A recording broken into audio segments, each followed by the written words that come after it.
নমস্কাৰ। কবিতাৰ শিৰোনাম সাংবাদিক কবি ৰবীন বৰ।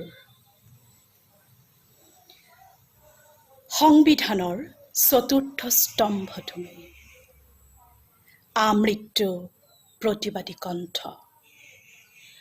অসহায়ৰ চিৎকাৰ তুমি, সত্য অদম্য আকণ্ঠ।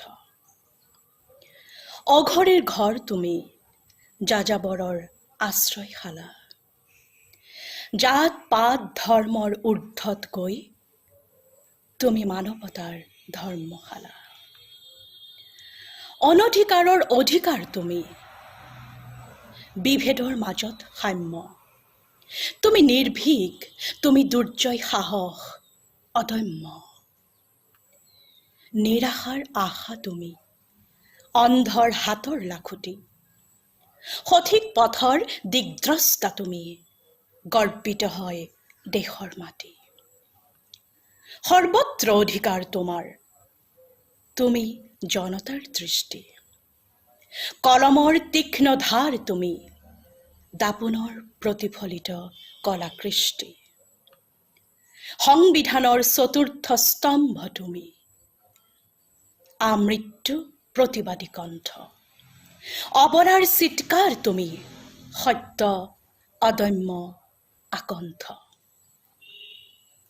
সৰ্বাগ্ৰে অধিকাৰ তোমাৰ, তুমি জনতাৰ দৃষ্টি, কলমৰ তলোৱাৰ তুমি, দৰ্পণৰ ফলিত কলাকৃষ্টি।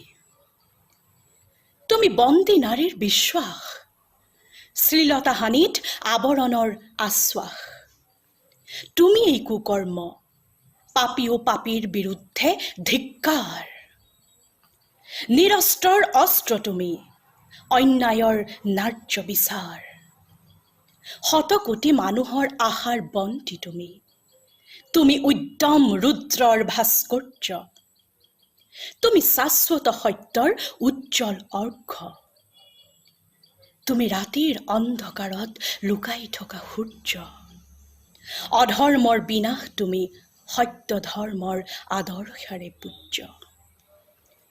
তুমি স্বতন্ত্ৰ প্ৰহৰী ঘূৰি আছা দিবা নিশা, কাৰণ তুমি এজন সাংবাদিক।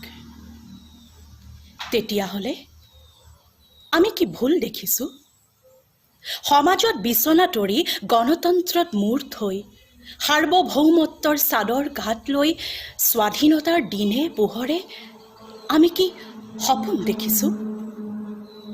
এখন হাতত মাইক্ৰফোন, অন্য হাতত ক'লা ধন, অন্যায় অবিচাৰ পৰিপূৰ্ণ দুৰ্গন্ধে পতিত সামাজিক প্ৰতিটো অংশ।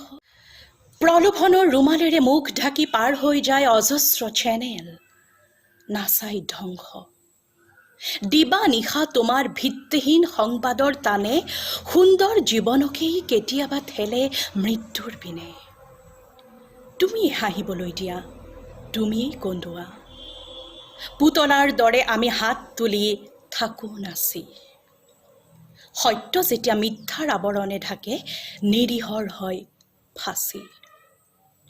তোমালোকে এই কথা কলমেৰে ৰচা মানৱ জাতিৰ ইতিহাস, জনগণ মাথো সমাজৰ ডাষ্টবিনত পৰি থকা প্ৰতিবাদী কৃতদাস। ধন্যবাদ।